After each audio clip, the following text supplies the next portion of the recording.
So I just got back from Neal Dublinsky's funeral. It's Sunday, July 25, 2010. And I was at Beth Jacob.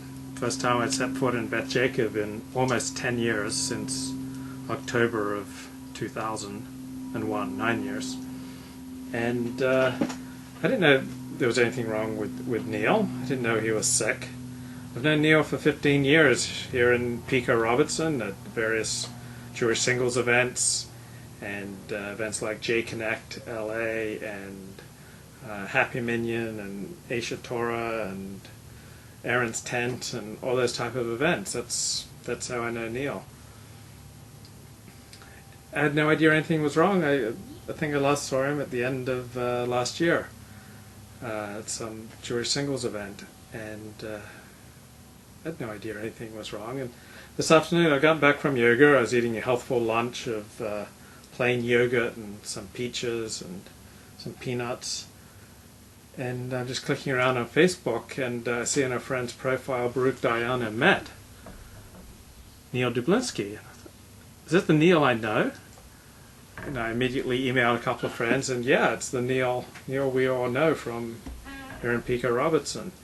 And he never did talk that much about himself to me. He said that he was a litigator, and he often talked about flying back to New York, where he was from, and to go out on dates and to meet girls. He'd fly back to New York, and we mainly met at Jewish singles events. And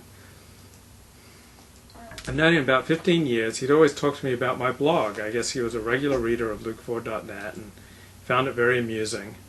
And he talked to me about different things I'd written and talk about how this was his favorite, and he enjoyed this article I'd written and this essay, and he wouldn't talk much about himself. So he was very interested in me, and I'm very interested in me. So it was a great combination. I talked about myself, and he asked me about myself, and that was kind of the extent of my relationship with Neal. We didn't really hang out. Ran into him at Starbucks on Pico and Robertson one afternoon, and he talked about how much he was enjoying my blog, and he gave me $20. He said, "Go take Danielle Barron out for a drink." So Danielle Barron's the columnist for the Jewish Journal of Los Angeles, and we both thought that Danielle was very cute. And so he said, "Go take Danielle out for a drink." And then today I go to his funeral, and I find out he was this brilliant lawyer, and that he was a great yeshiva student, that he was valedictorian at his high school. He excelled at NYU, that he knew Rabbi Moshe Feinstein, and Rabbi Moshe Feinstein knew him. And I think Rabbi Moshe is the great posek of the latter half of the 20th century. And so there were about 200 people at his funeral at Beth Jacob this afternoon, and such glowing eulogies from some very brilliant people. David Sachs spoke, Rabbi Kellermer officiated, Neal's brother spoke, Neal's cousin David Schwartz was particularly eloquent, and Neal's cousin, who's a Chabad rabbi in Camarillo, spoke.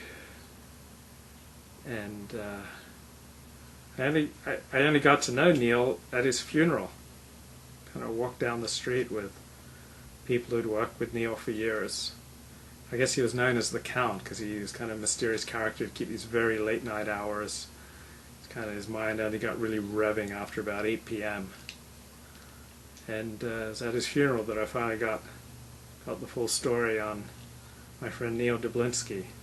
He had no idea he was sick. I guess not even his mother did until the very end.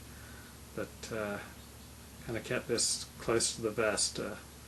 Had Hodgkin's disease, lymphoma, lung problems 24 years ago when he was 24 years old. And he'd overcome them then through an alternative health doctor in Texas. They came back his final time